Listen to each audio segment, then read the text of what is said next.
Hello everyone, welcome to NEET पे जीत series. मैं हूं Adesh from Learno Hub, the free learning platform जहां आप पढ़ सकते हैं maths, physics, chemistry, biology absolutely for free, only at learnohub.com।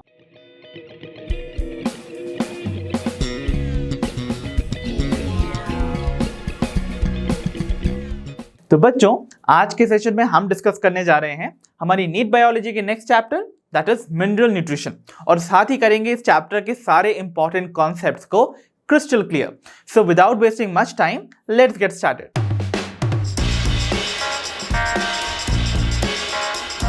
तो चलिए बच्चों, बिगिन करते हैं हमारे आज के सेशन को, जहां पर हम इन डिटेल कवर करेंगे about mineral nutrition in plants. तो बच्चों, चैप्टर की डेप्थ में जाने से पहले let us try to understand कि ये दो टर्म्स क्या सिग्निफाई कर रहे हैं। ओके, तो सबसे पहले हम इस टर्म न्यूट्रिशन को समझने की कोशिश करते हैं। तो बच्चों, न्यूट्रिशन जो है एक ऐसी प्रोसेस है जिसके थ्रू कोई भी लिविंग ऑर्गेनिज्म अपनी बॉडी में कुछ असेंशियल सब्सटेंसेस को अब्सॉर्ब करते हैं, जिसके थ्रू वो अपनी बॉडी की नॉर्मल फंक्शनिंग, ग्रोथ और डेवलपमेंट को रेगुलेट कर पाते हैं। ओके, और इस नॉर्मल ग्रोथ, डेवलपमेंट और फंक्शनिंग को रेगुलेट करने के लिए जो एनर्जी होती है ना, उसको भी प्रोड्यूस कर पाते हैं। तो ये असेंशियल सब्सटेंस आखिर कहलाते क्या हैं? इन असेंशियल सब्सटेंसेस को हम कहते हैं द न्यूट्रिएंट्स। ओके, तो न्यूट्रिएंट्स क्या है भाई? कुछ ऐसे सब्सटेंस जो कि रिक्वायर्ड हैं to build up a plants body. Since we are studying plant physiology, तो हम यहाँ पर लिविंग ऑर्गेनिजम्स में सिर्फ प्लांट्स को कंसिडर करेंगे। ओके, तो वो सब्सटेंसेस जो कि प्लांट की बॉडी को फॉर्म करते हैं और साथ ही साथ उसकी नॉर्मल ग्रोथ और डेवलपमेंट को रेगुलेट करते हैं, वो कहलाते हैं न्यूट्रिएंट्स। ठीक है, अब कॉम्पोजिशन के बेस पे न्यूट्रिएंट जो है वो दो ब्रॉड कैटेगरीज में डिवाइड कर दिए जाते हैं। फर्स्ट कैटेगरी होती है इनऑर्गेनिक न्यूट्रिएंट्स की, and the second category is of organic nutrients. तो इनऑर्गेनिक न्यूट्रिएंट्स को हम बेसिकली बुलाते हैं मिनरल्स। ओके, और ये आपको मिलते हैं फ्रॉम द अर्थ। ठीक है, तो ये आपको अर्थ से मिलते हैं और साथ ही साथ ये आपको हमेशा एलिमेंटल फॉर्म में अब्सॉर्ब्ड मिलते हैं। सो एलिमेंटल फॉर्म में फॉर एग्जांपल इनऑर्गेनिक न्यूट्रिएंट्स या मिनरल जो आपको मिलेंगे, जो कि रिक्वायर्ड है for the plants growth and development, वो कुछ इस प्रकार है। Suppose we have carbon, hydrogen, oxygen, nitrogen, phosphorus, potassium, sulphur, magnesium, calcium and so on. Right, तो ये एलिमेंट्स रिक्वायर्ड होते हैं प्लांट की नॉर्मल फंक्शनिंग के लिए, and they are called as minerals. Okay, next broad category जो होती है that is of organic nutrients. तो ऑर्गेनिक न्यूट्रिएंट्स क्या होते हैं? ये कुछ ऐसे न्यूट्रिएंट्स हैं जो कि इनऑर्गेनिक न्यूट्रिएंट्स के कॉम्बिनेशन से मिलके बनते हैं। ओके, और ये भी प्लांट की ग्रोथ एंड डेवलपमेंट में इंपॉर्टेंट रोल प्ले करते हैं। सो फॉर एग्जाम्पल, ये आपको बायोमॉलिक्यूल्स होते हैं बेसिकली। तो कौन कौन से हो सकते हैं? They can be carbohydrates, fats, proteins and so on. ठीक है, so these are organic nutrients. Okay, so भाई हमने समझ लिया कि ये मिनरल और न्यूट्रिशन का क्या मतलब है। अब हम इस मिनरल न्यूट्रिशन को स्टडी क्यों करते हैं? तो मिनरल न्यूट्रिशन इसलिए स्टडी की जाती है ताकि हम इन मिनरल्स के बारे में कुछ इंफॉर्मेशन गैदर कर सकें। क्या क्या इंफॉर्मेशन गैदर करनी है हमें? कि आखिरकार इनका सोर्स क्या है, यानी कि ये मिनरल्स हमें मिलते कहाँ से हैं प्लांट को, राइट। देन ये कैसे अब्जॉर्ब होते हैं, तो इनका अब्जॉर्प्शन भी हमें जानना है। और फिर एक बार अब्जॉर्ब हो गए प्लांट की बॉडी में, तो ये ट्रांसपोर्ट कैसे किए जाते हैं, और साथ ही साथ अगर ट्रांसपोर्ट हो भी जाते हैं तो उनको यूटिलाइज कैसे करता है एक प्लांट। इन सारी इंफॉर्मेशन को स्टडी करने के लिए हम इस चैप्टर को स्टडी करते हैं, राइट। सो मिनरल न्यूट्रिशन हमें क्या क्या बताता है कि कैसे मिनरल्स जो हैं वो पहली चीज कहाँ से मिलते हैं, कैसे अब्जॉर्ब होते हैं, कैसे ट्रांसपोर्ट होते हैं और कैसे यूटिलाइज होते हैं by plant body. So this was the need of mineral nutrition. Okay, so आइए इस चैप्टर की डेप्थ में अब हम चलने की कोशिश करते हैं। तो चलिए बच्चों, बिगिन करते हैं हमारे नेक्स्ट टॉपिक के साथ, दैट इज हाइड्रोपोनिक्स। तो बच्चों, क्या है ये हाइड्रोपोनिक्स? हाइड्रोपोनिक्स बेसिकली एक ऐसी टेक्निक है जिसके थ्रू आप प्लांट्स को बिना सॉइल के ग्रो कर सकते हैं, राइट। आप सभी जानते हैं ना, प्लांट्स हम सॉइल में ग्रो करते हैं, बट अगर एक ऐसी टेक्निक डेवलप की जाए जिसमें कि बिना सॉइल का इस्तेमाल किए आप प्लांट्स को ग्रो कर सकते हैं इन अ डिफाइंड न्यूट्रिएंट सोल्यूशन, इसे हम बुलाते हैं हाइड्रोपोनिक्स, राइट। और ये जो न्यूट्रिएंट सोल्यूशन है वो क्या होगा? सोल्यूशन तो आप सभी जानते हैं ना, a combination of a solute and a solvent. तो सॉल्वेंट तो ऑब्वियसली यहां पर होगा एकदम pure form of water, that is distilled water. Okay, तो डिस्टिल्ड वाटर इज रिक्वायर्ड, और उसमें हम लोग डिसॉल्व कराते हैं salts of essential nutrients. Okay, तो एसेंशियल न्यूट्रिएंट्स के सॉल्ट्स जो कि सल्यूट की तरह काम कर रहा है, डिसॉल्व किए जाएंगे इन डिस्टिल्ड वाटर और प्रिपेयर किया जाता है एक स्टैंडर्ड डिफाइंड न्यूट्रिएंट सॉल्यूशन, और इसमें कल्चर किया जाता है प्लांट का।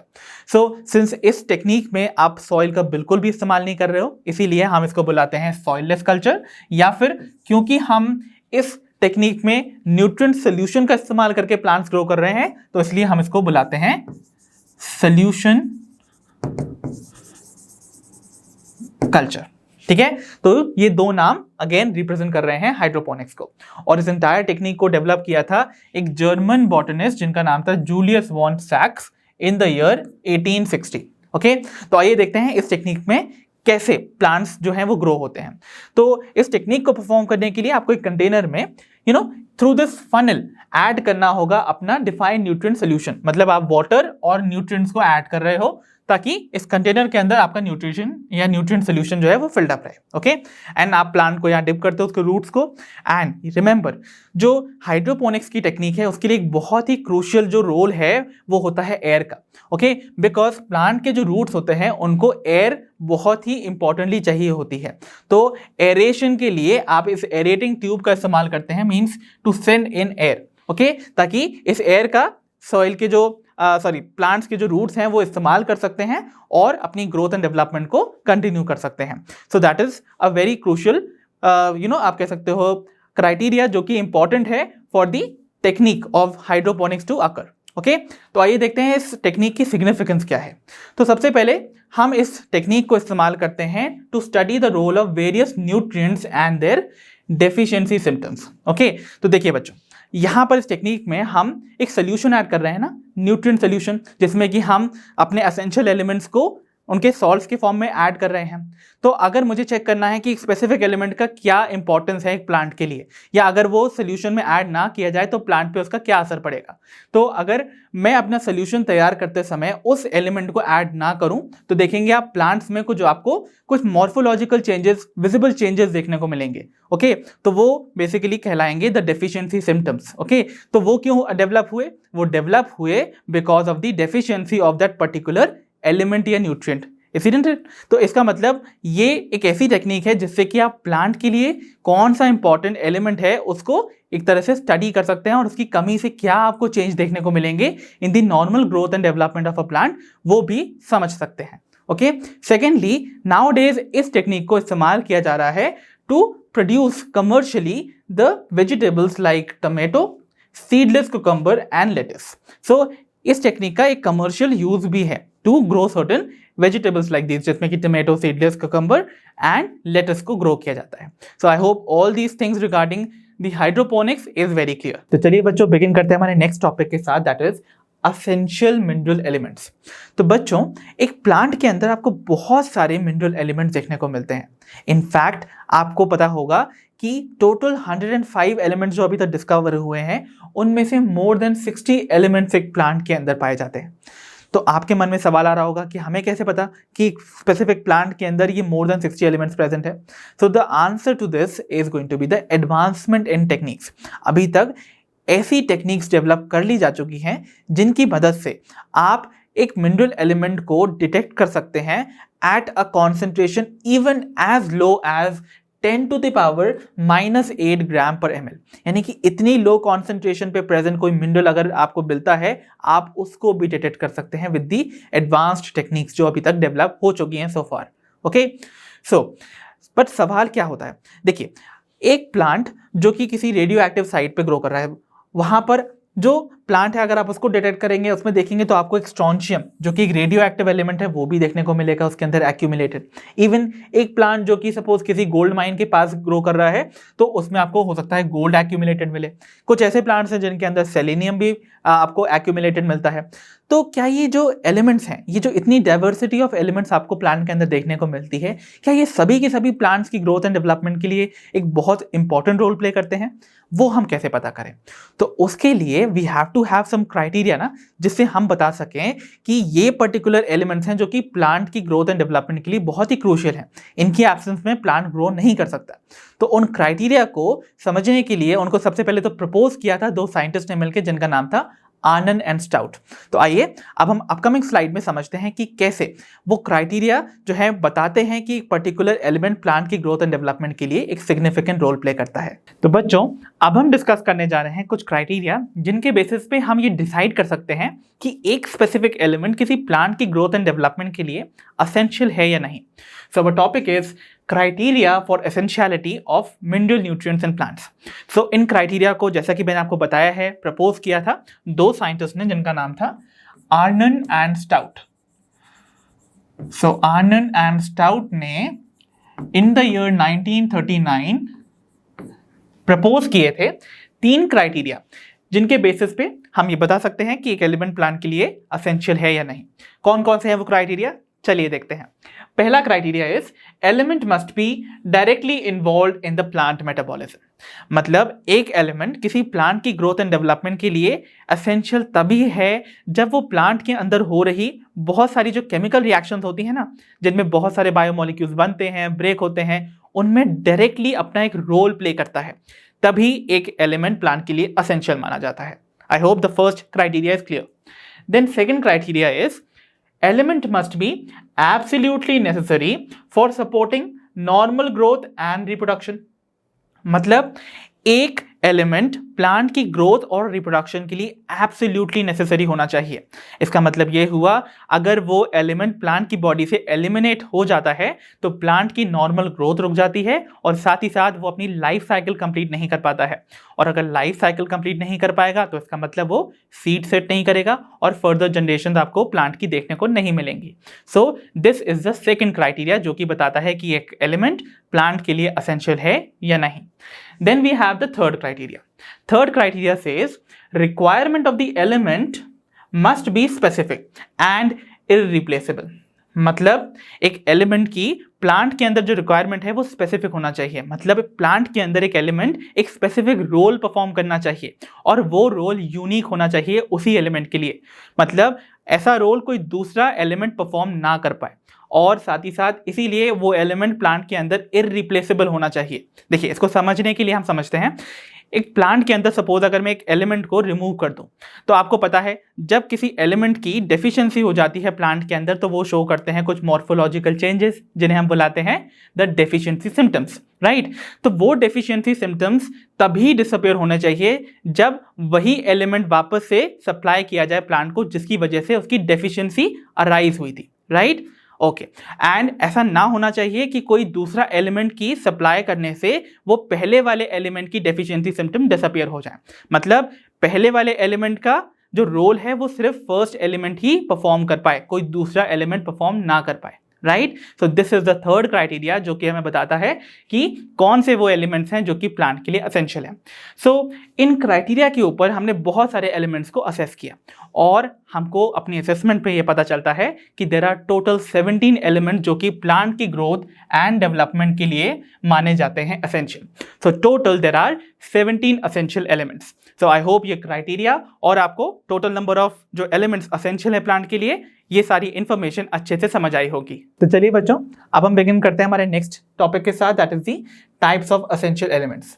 तो बच्चों प्रीवियस स्लाइड में हमने देखा कैसे जो 3 क्राइटेरिया आर्नन एंड स्टाउट ने हमें प्रपोज किए थे उनके बेसिस पे हमने बताया कि टोटल 17 एलिमेंट्स प्लांट के लिए या उनकी ग्रोथ एंड डेवलपमेंट के लिए इंपॉर्टेंट है।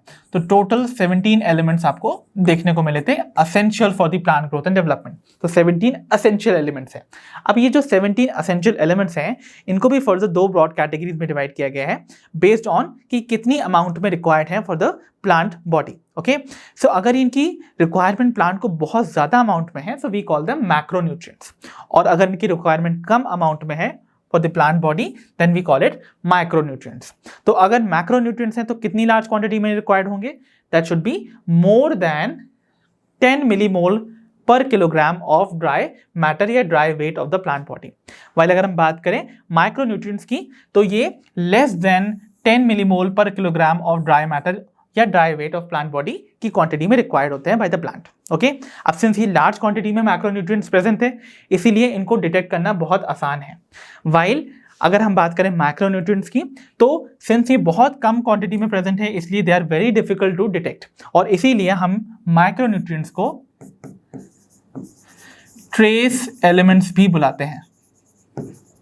ओके सो क्योंकि इनकी क्वांटिटी भी बहुत कम है और इनको डिटेक्ट करना मुश्किल है। ओके एंड अगर बात की जाए क्योंकि ये लार्ज क्वांटिटी में प्रेजेंट हैं इसीलिए इनको यूज किया जाता है to build the plant body. While अगर हम बात करें जो माइक्रोन्यूट्रिएंट्स हैं वो प्लांट की नॉर्मल फंक्शनिंग के लिए रिक्वायर्ड जो एंजाइम्स हैं उनकी प्रॉपर फंक्शनिंग के लिए रिक्वायर्ड होते हैं। मतलब एंजाइम्स की प्रॉपर फंक्शनिंग के लिए माइक्रोन्यूट्रिएंट्स का ज़्यादा सिग्निफिकेंट रोल है। तो बेसिकली प्लांट का स्ट्रक्चर बनाने में माइक्रोन्यूट्रिएंट्स का रोल होता है और प्लांट की नॉर्मल फंक्शनिंग के लिए आपके माइक्रोन्यूट्रिएंट्स का इस्तेमाल होता है। ठीक है सो मैक्रोन्यूट्रिएंट्स टोटल 9 इन नंबर होते हैं। ओके तो देयर आर 9 एसेंशियल मैक्रोन्यूट्रिएंट्स। तो 17 में से 9 जो है वो मैक्रो हुए और रिमेनिंग 8 हुए आपके माइक्रो। तो कौन कौन से हैं वो 9 एलिमेंट जो कि मैक्रोन्यूट्रिएंट्स कंसीडर किए जाते हैं। सो उनको याद करने के लिए I have a small trick. आपको simply CHONS PK calcium magnesium से याद कर सकते हैं। So carbon hydrogen oxygen nitrogen sulphur phosphorus potassium calcium magnesium they are all macronutrients. They are 9 in number and ये सभी लार्ज क्वांटिटी में required है by the plant body to build up the plant body basically. Okay while अगर हम बात करें 8 element जो कि माइक्रो न्यूट्रिएंट्स हैं सो कौन कौन से होंगे वो देखिए। सबसे पहले है boron, then we have chlorine, then copper, iron, manganese, molybdenum, nickel and zinc. So these are the 8 micro elements या माइक्रोन्यूट्रिएंट जो कि प्लांट की बॉडी के लिए रिक्वायर्ड है for normal functioning of the enzymes. Okay so even मैं आपको बताऊं एक और separate category which is of the beneficial elements. तो कुछ ऐसे एलिमेंट्स हैं जो कि प्लांट की फंक्शनिंग में बहुत सिग्निफिकेंट रोल तो ऐसा सच नहीं प्ले करते हैं बट अगर ये प्रेजेंट हो तो उनकी फंक्शनिंग को और एनहांस कर देते हैं और बढ़ा देते हैं राइट। तो कौन कौन से हैं वो that is cobalt, sodium, silicon and selenium, in fact aluminium also. तो one element could be aluminium also. तो ये सारे के सारे जो एलिमेंट्स हैं दे आर बेनिफिशियल, मतलब इनका जो प्रेजेंस है प्लांट की बॉडी के लिए वो एक तरह से और एनहांसमेंट वाला इफेक्ट लाती है उनकी फंक्शनिंग में। Okay so I hope the concept of types of essential elements is clear. तो आइए बच्चों अब हम डिस्कस करते हैं एक और basis of classification of the essential elements. तो बच्चों हमने अपनी पिछली क्लासिफिकेशन में जो क्लासिफिकेशन का बेसिस बनाया था to divide essential elements was the quantity जिसमें कि वो रिक्वायर्ड थे by the plant body. But यहाँ पर हम एसेंशियल एलिमेंट्स को क्लासिफाई करने वाले हैं based on the functions they perform inside the plant body. ठीक है तो क्या फंक्शन परफॉर्म कर रहे हैं वो प्लांट बॉडी के अंदर, उस बेसिस पे एसेंशियल एलिमेंट्स को हम 4 ब्रॉड कैटेगरीज में डिवाइड करते हैं। पहला जो कैटेगरी है that is called structural elements. तो यानी कि यहां पर वो एलिमेंट्स हम स्टडी करेंगे जो कि प्लांट की बॉडी का स्ट्रक्चर फॉर्म करते हैं। तो प्लांट की जो बॉडी है वो स्ट्रक्चर बनता कहां से है, फ्रॉम द सेल्स राइट, और सेल्स का भी जो स्ट्रक्चर है वो बनता है फ्रॉम द बायोमोलिक्यूल्स। तो बायोमोलिक्यूल जैसे कार्बोहाइड्रेट, प्रोटीन, फैट्स का जो स्ट्रक्चरल कंपोनेंट बनाते हैं वो एलिमेंट्स जो हैं वो स्टडी किए जाएंगे इन दी स्ट्रक्चरल एलिमेंट्स कैटेगरी। तो आपको पता है सपोज कार्बोहाइड्रेट्स है तो उसमें कार्बन, हाइड्रोजन, ऑक्सीजन भी प्रेजेंट होगा राइट। एंड अगर प्रोटीन्स की बात की जाए तो वहां पर अमाइनो ग्रुप भी प्रेजेंट था ना, क्योंकि अमाइनो एसिड से प्रोटीन बनते थे और अमाइनो ग्रुप में नाइट्रोजन भी प्रेजेंट है। तो basically carbon, hydrogen, oxygen and nitrogen they all are going to be the component of the various biomolecule जो कि प्लांट की बॉडी को फॉर्म करते हैं। तो इसीलिए they are going to be called the structural elements. और इन चारों एलिमेंट को हम टुगेदर एक और नाम से बुलाते हैं that is framework element. Okay so I don't have space here तो मैं आपको डायरेक्टली ऐसे बोल देता हूं कि carbon, hydrogen, oxygen and nitrogen they are called framework elements. Okay क्योंकि ये किसी भी प्लांट की बॉडी का स्केलेटन को फॉर्म करता है। ओके वाइल अगर हम बात करें इन सिर्फ 3 एलिमेंट्स की, तो ये जो 3 एलिमेंट्स है कार्बन, हाइड्रोजन एंड ऑक्सीजन, ये नॉन मिनरल एलिमेंट्स कहलाते हैं। क्यों भाई? क्योंकि मिनरल्स क्या होते थे, ऐसे न्यूट्रिएंट जो कि अर्थ से डिराइव होते हैं, यानी कि अर्थ से मिलते हैं directly. But carbon, hydrogen and oxygen जो है वो डायरेक्टली अर्थ से नहीं मिलते हैं। इनफैक्ट कार्बन जो है वो आपको मिलता है फ्रॉम द एटमॉस्फेयर राइट, क्योंकि एटमॉस्फेयर से कार्बन डाइऑक्साइड जब प्लांट्स अंदर लेते हैं ड्यूरिंग फोटोसिंथेसिस तब ये कार्बन जो है सप्लाई होता है टू द प्लांट। ऑक्सीजन और हाइड्रोजन की अगर बात की जाए तो ये डिराइव होते हैं from the splitting of water, यानी कि वो भी फोटोसिंथेसिस के दौरान। तो वाटर से आते हैं हाइड्रोजन एंड ऑक्सीजन। तो मतलब क्या हुआ, कार्बन, हाइड्रोजन एंड ऑक्सीजन जो है वो प्लांट को डायरेक्टली सॉइल से नहीं मिल रहे हैं, ओके, अवेलेबल फॉर्म में। इसका मतलब ये हुआ कि ये तीनों के तीनों क्या हुए, they are non mineral elements, ठीक, ओके। देन अगर हम बात करें second category is of components of energy related compounds, यानी कि ऐसे एलिमेंट्स जो कि किसी एनर्जी रिलेटेड कंपाउंड का पार्ट हो। फॉर एग्जाम्पल, आप जानते हैं आपकी बॉडी का एनर्जी करेंसी क्या होता है, कौन सा molecule, that is ATP. ATP adenosine triphosphate, मतलब 3 फॉस्फेट ग्रुप प्रेजेंट है। तो ऑब्वियसली वहां पर कौन सा मिनरल एलिमेंट प्रेजेंट होगा, डेफिनेटली फॉस्फोरस, राइट। तो phosphorus is a part of ATP molecule. While अगर बात की जाए प्लांट्स में, तो प्लांट्स में फोटोसिंथेसिस के लिए रिक्वायर्ड एक बहुत ही एसेंशियल पिगमेंट जिसका नाम है क्लोरोफिल, उसके स्ट्रक्चर का जो हेड वाला पोर्शन होता है उसको फॉर्म करने के लिए, यानी कि उसका जो हेड वाला पोर्शन एक रिंग बनाता है, उस रिंग को फॉर्म करने के लिए magnesium as an essential element is very much required, okay. तो magnesium is required to form the head of the chlorophyll, okay. So remember, जो क्लोरोफिल का मॉलिक्यूल है उसमें जो एलिमेंट प्रेजेंट है as a central element in the head portion would be magnesium, और ATP में तो आप जानते हैं फॉस्फोरस ही होने वाला है, ओके। चलिए देखते हैं the third category, that is the regulators of enzymatic activity, यानी कि कुछ ऐसे एलिमेंट जो कि एंजाइम्स की एक्टिविटी को रेगुलेट करते हैं, मतलब उनको बढ़ाते हैं या घटाते हैं, ओके। तो यहां पर सबसे पहले let us study the role of magnesium. तो मैग्नीशियम बच्चों आपको बहुत सारी जो रिएक्शंस होती हैं उनका एक तरह से उनमें इन्वॉल्व जितने भी एंजाइम्स होते हैं उनको रेगुलेट करते हुए नजर आती है। फॉर एग्जांपल, फोटोसिंथेसिस की प्रोसेस में required 2 enzymes RuBisCO and PEPCO का ये एक तरह से एक्टिवेशन करती हैं। तो RuBisCO is ribulose bisphosphate carboxylase oxygenase and PEPCO is phosphoenol pyruvate carboxylase oxygenase. ये 2 जो एंजाइम्स हैं इनको हम आगे पढ़ेंगे when we will study photosynthesis in higher plants, but आप यहाँ पर समझ लीजिए इन दोनों एंजाइम्स को की एक्टिविटी को रेगुलेट करने का काम मैग्नीशियम आयन का है, ठीक है। चलिए देन वी हैव जिंक। तो जिंक जो है वो एक्टिवेट करता है enzymes like carbonic anhydrase. I hope you remember, carbon dioxide का वाटर में जो डिसोल्यूशन होता है प्लाज्मा में, वो फैसिलिटेट होता है by an enzyme called carbonic anhydrase, और उसको रेगुलेट करता है an element called zinc. And similarly zinc जो है अल्कोहल डीहाइड्रोजिनेज नाम के एंजाइम को भी एक्टिवेट करता है। So do remember this. Then we have iron. So iron का इंपॉर्टेंट रोल है भाई। आयरन क्या करता है, कैटलेज नाम के एंजाइम को एक्टिवेट करता है, ओके। तो कैटलेज एक ऐसा एंजाइम है जो कि आपको पेरोक्सिसोम में देखने को मिलता था, जो कि हाइड्रोजन पेरोक्साइड को वाटर और ऑक्सीजन में ब्रेक करता है। So remember, catalase is important और उसके लिए iron is required. Then is molybdenum. तो मॉलिब्डेनम बेसिकली एक ऐसा एलिमेंट है जो कि नाइट्रोजन मेटाबॉलिज्म में इन्वॉल्व एंजाइम जैसे कि नाइट्रोजनेस, जो कि एटमॉस्फेरिक नाइट्रोजन को कन्वर्ट करता है into ammonia for the plants to use, उसका ये पार्ट है, ओके। तो अगर आप आगे पढ़ेंगे भी, जब हम आगे इस चैप्टर में डिटेल में पढ़ते हैं द मेटाबॉलिज्म ऑफ नाइट्रोजन, तो मैं आपको बताऊंगा कि नाइट्रोजनेज नाम का जो एंजाइम है वो आयरन और मॉलिब्डेनम का ही एक कॉम्प्लेक्स है। वाइल नाइट्रेट रिडक्टेज नाम का एक एंजाइम भी है जो कि नाइट्रेट को नाइट्राइट में रिड्यूस कर देता है। सो उसमें भी इसका इंपॉर्टेंट रोल है।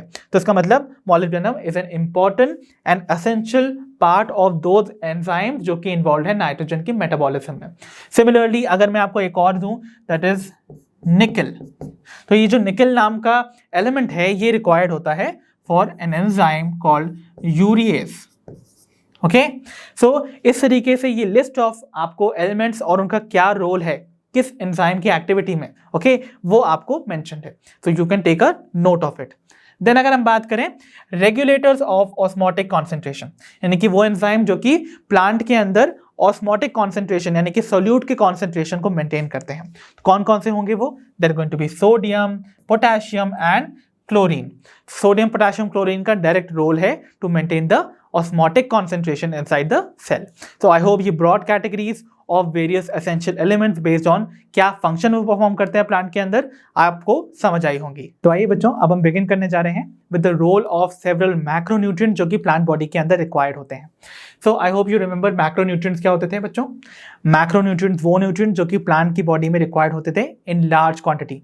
कितनी लार्ज क्वांटिटी, याद कीजिए, that was more than 10 millimole per kilogram of dry weight, right. So इतनी लार्ज क्वांटिटी में ये आपको रिक्वायर्ड थे, ओके और कितने थे total in number, there were 9।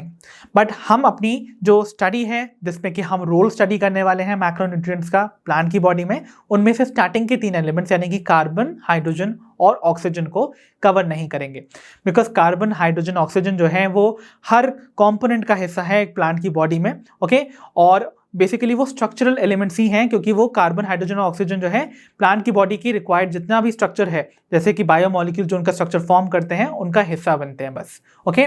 तो अब हम अपनी स्टडी बिगिन करेंगे बाकी के रिमेनिंग एलिमेंट्स के साथ, जिसमें कि सबसे पहले we are beginning with nitrogen. So nitrogen जो है वो प्लांट सबसे पहले तो अब्जॉर्ब किस फॉर्म में करता है, तो प्लांट्स मेजरली अब्जॉर्ब करते हैं नाइट्रोजन को सॉइल से इन the form of nitrate ions. तो मोस्ट अब्जॉर्बेबल फॉर्म जो है वो नाइट्रोजन का होता है नाइट्रेट आयन, बट कुछ प्लांट्स जो है वो नाइट्रोजन को नाइट्राइट आयन के फॉर्म में और अमोनियम आयन के फॉर्म में भी अब्जॉर्ब करते हैं, राइट। और ये आपको कहाँ देखने को मिलते हैं, तो नाइट्रोजन जो है वो बेसिकली आपको अबंडेंट देखने को मिलेगी इन दो सेल्स जो कि मेटाबॉलिकली बहुत एक्टिव है, मतलब उनमें बहुत सारी केमिकल रिएक्शन चलती ही रहती हैं। अब मतलब केमिकल रिएक्शन चल रही हैं तो बायोमोलिक्यूल्स कंटिन्यूसली बन रहे हैं, टूट रहे हैं, तो ऐसे सेल्स जो हैं वो एक्टिवली डिवाइडिंग सेल्स होते हैं।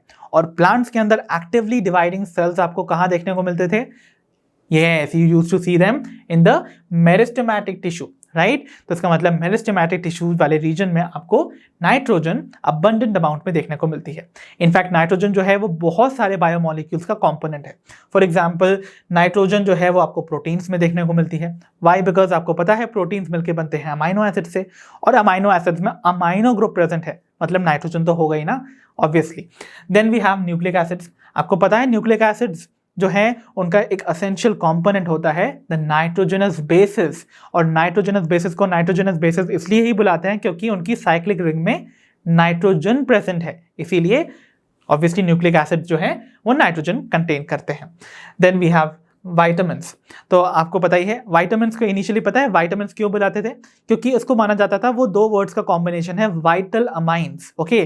तो मतलब वहां पर कुछ ऐसे कंपाउंड थे, ऑर्गेनिक कंपाउंड, जिसमें कि अमाइन ग्रुप्स अटैच थे और वो किसी भी बॉडी की नॉर्मल फंक्शनिंग के लिए इंपॉर्टेंट माने जाते थे। बट लेटर ऑन स्टडीज पे पता किया गया तो पता चला वो ऑर्गेनिक कंपाउंड्स वाइटामिन्स, मतलब ऐसे कंपाउंड जिनमें नाइट्रोजन नहीं भी प्रेजेंट हो एज अमाइनो ग्रुप, वो भी वाइटामिन्स की तरह काम करते हैं। तो लेटर ऑन पता चला कि हर वो ऑर्गेनिक कंपाउंड को विटामिन होने के लिए अमाइनो ग्रुप प्रेजेंट होना जरूरी नहीं है, बट मेजॉरिटी ऑफ वाइटामिन्स में आपको अमाइनो ग्रुप देखने को मिलता है, तो इसीलिए we used to call them vitamins. तो अगर अमाइनो ग्रुप्स किसी भी विटामिन, एक भी विटामिन में अगर देखने को मिलेगा तो इसका मतलब नाइट्रोजन जो है वो विटामिन का कॉम्पोनेंट है, right, okay. And several minerals also. So I hope the role of nitrogen inside the plant body in a crisp manner वो आपको समझ आए होंगे। देन अगर हम बात करें about the second macro nutrient that is phosphorus, तो फॉस्फोरस बच्चों प्लांट अब्सॉर्ब करते हैं in the form of phosphate ions. अब वो फॉस्फेट आयन जो है वो H2PO4 यूनिवैलेंट नेगेटिव आयन के फॉर्म में भी हो सकता है, या फिर आपको HPO4 डाईवैलेंट नेगेटिव आयन के फॉर्म में भी देखने को मिल सकता है। सो रिमेंबर इन 2 फॉर्म्स में आपकी जो आयन्स है यानी कि फॉस्फोरस जो है वो अब्सॉर्ब होता है एज फॉस्फेट आयंस। तो ये प्लांट को रिक्वायर्ड किस लिए होंगे भाई, जितनी भी फॉस्फोराइलेटिंग रिएक्शंस होंगी उनके लिए। तो नाम ही बता रहा है फॉस्फोराइलेटिंग, मतलब ऐसी रिएक्शन जिनमें कि फॉस्फोरस अटैच्ड होता है, राइट। तो फॉस्फोरस जो है वो बेसिकली एक तरह से एनर्जी प्रोवाइड करता है फॉर सेवरल रिएक्शंस। तो ऐसी रिएक्शन जिनमें कि फॉस्फोरस ऐड होता है वी कॉल देम फॉस्फोराइलेटिंग रिएक्शंस। और ऐसी रिएक्शंस हमेशा बहुत ही एनर्जी रिलेटेड रिएक्शंस होती हैं, तो मतलब यहाँ पर एनर्जी का हमेशा इन्वॉल्वमेंट आपको देखने को मिलेगा, okay. And in fact you all remember एक एनर्जी रिलेटेड कंपाउंड जिसका फॉस्फोरस हिस्सा होता था, दैट वाज ATP। तो रिमेंबर ATP का अहम हिस्सा है आपका फॉस्फोरस। एंड इनफैक्ट ये मेजर कंपोनेंट होता है बहुत सारे प्लांट कंपोनेंट्स का या सेल कंपोनेंट्स का। फॉर एग्जांपल सेल मेम्ब्रेन, आपको मैंने बताया था ना बच्चों सेल मेम्ब्रेन क्या होता है। सेल मेम्ब्रेन लिपोप्रोटीनेशियस इन नेचर होता था, मतलब वो लिपिड्स और प्रोटीन से मिलकर बनता था। और लिपिड्स जो हैं वो कौन से लिपिड्स वहां पाए जाते थे आपकी सेल मेम्ब्रेन में, that was the phospholipids, right. तो मतलब ऐसे लिपिड्स जिनमें कि फॉस्फेट ग्रुप का अटैचमेंट है, तो ऑब्वियसली फॉस्फोरस उनका एक बहुत ही अहम हिस्सा है। देन अगर हम बात करें सर्टेन प्रोटीन्स, तो कुछ प्रोटीन जिनमें फॉस्फोरस आपको देखने को मिलेगा ही मिलेगा। Then we have nucleic acid बच्चों and nucleotides. So I hope you all remember nucleotides क्या होते थे। न्यूक्लिक एसिड्स क्या होते थे, देवर पॉलीमर्स ऑफ न्यूक्लियोटाइड्स। बहुत सारे न्यूक्लियोटाइड्स जब ज्वाइन होते हैं बाय फॉस्फोडाइएस्टर बॉन्ड, तब आपको देखने को मिलता था the formation of nucleic acids, right. और जो न्यूक्लियोटाइड है वो किससे मिलकर बनता था भाई, तो न्यूक्लियोटाइड के 3 कंपोनेंट्स मैंने आपको पहले भी बताए थे, कौन कौन से थे।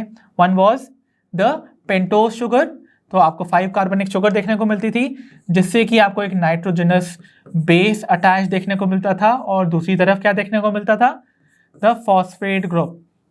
तो देखिए एक न्यूक्लियोटाइड के स्ट्रक्चर बनाने में आपको फॉस्फोरस की जरूरत पड़ी, तो फॉस्फोरस अगर प्रेजेंट है तो ऑब्वियसली वो न्यूक्लियोटाइड का हिस्सा है। और बहुत सारे न्यूक्लियोटाइड जब ज्वाइन होते हैं तो वो बनाते हैं न्यूक्लिक एसिड, तो इसका मतलब न्यूक्लिक एसिड्स भी इवेंचुअली बनेंगे with the help of phosphorus also, right. तो ये था the role of phosphorus as a macronutrient inside the plant body.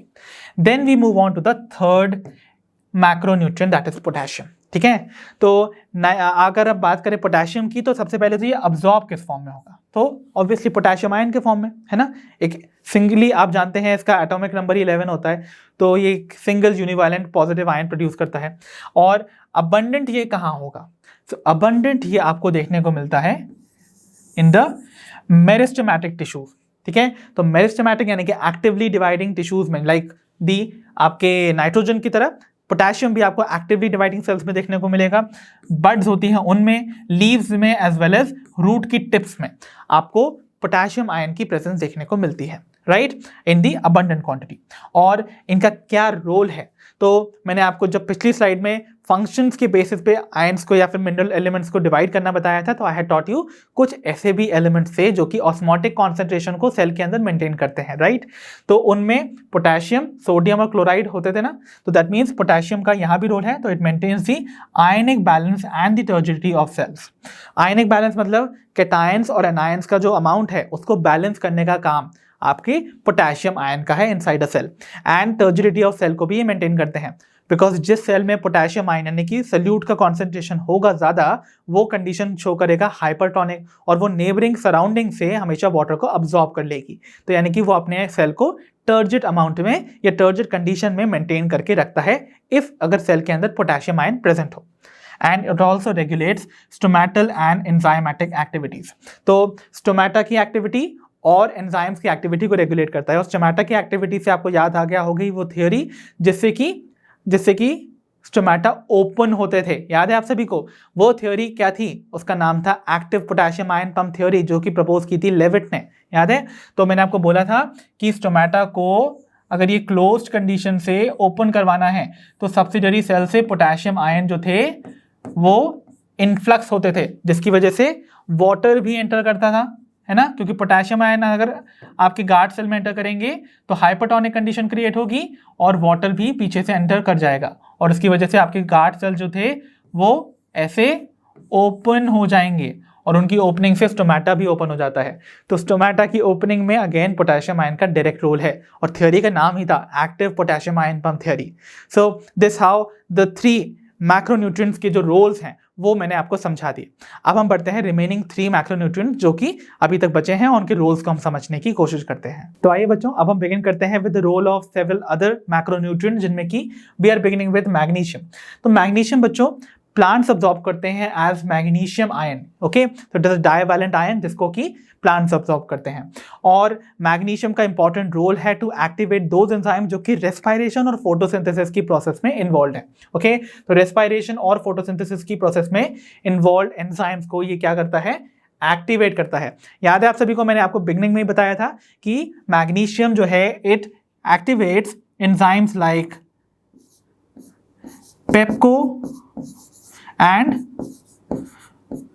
Rubisco.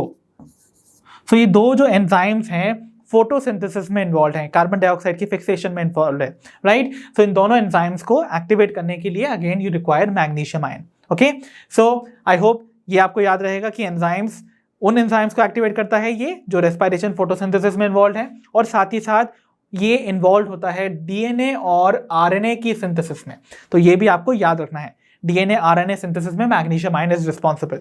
फिर मैग्नीशियम का इंपॉर्टेंट रोल मैंने आपको पहले ही बताया था कि ये एनर्जी रिलेटेड कंपाउंड का हिस्सा है। कौन सा एनर्जी रिलेटेड कंपाउंड है वो? That is chlorophyll. क्लोरोफिल जो कि ग्रीन पिगमेंट है प्लांट्स के अंदर, जिसकी वजह से वो फोटोसिंथेसिस परफॉर्म करते हैं। तो अगर आप उसका हेड वाला स्ट्रक्चर देखेंगे, उसके हेड वाले स्ट्रक्चर का जो रिंग स्ट्रक्चर है उसको मेंटेन करने के लिए मैग्नीशियम आयन सेंट्रली प्लेस्ड होता है, right? So it is the constituent of the ring structure of the chlorophyll. I hope it is clear. Then अगर हम बात करें, it maintains a ribosome structure also. So ribosomes का जो structure होता है, आपको पता है राइबोसोम दो सब यूनिट से मिलकर बनती है, लार्जर और स्मॉलर सब यूनिट। तो दो सब यूनिट, सपोज अगर ये एक लार्जर सब यूनिट है और एक स्मॉलर सब यूनिट है ये, तो इनकी ज्वाइनिंग को फैसिलिटेट कराता है मैग्नीशियम आयन। इनको ज्वाइन करने में ये हेल्प करता है। ओके सो और साथ ही साथ जब ये ज्वाइन हो जाते हैं तो कहीं ये स्प्लिट ना हो जाए बीच में, उसको भी ये प्रिवेंट करता है। तो it maintains the structure of ribosomes. So ये सारे के सारे functions of magnesium ion I hope आप सभी को समझ आए होंगे। अब हम देखते हैं हमारा next element, that is going to be sulphur. तो सल्फर जो है वो प्लांट्स अब्सॉर्ब करते हैं एज सल्फेट आयंस। ओके, अब ये जो सल्फर है वो बेसिकली एक बहुत ही इंपॉर्टेंट कॉन्स्टिट्यूएंट है ऑफ टू अमाइनो एसिड, जिनका नाम आपको याद रखना है हमेशा, that is cysteine and methionine. So I hope मैंने आपको याद है, आप सभी को मैंने पढ़ाया था बायोमोलिक्यूल्स में, जब मैं आपको अमाइनो एसिड्स पढ़ा रहा था, तो मैंने आपको सेवरल टाइप के अमाइनो एसिड्स पढ़ाए थे और मैंने कहा था कुछ ऐसे भी अमाइनो एसिड्स हैं जिनके अंदर सल्फर प्रेजेंट है। तो सल्फर कंटेनिंग अमाइनो एसिड्स कौन कौन से होते थे? Those were cysteine and methionine.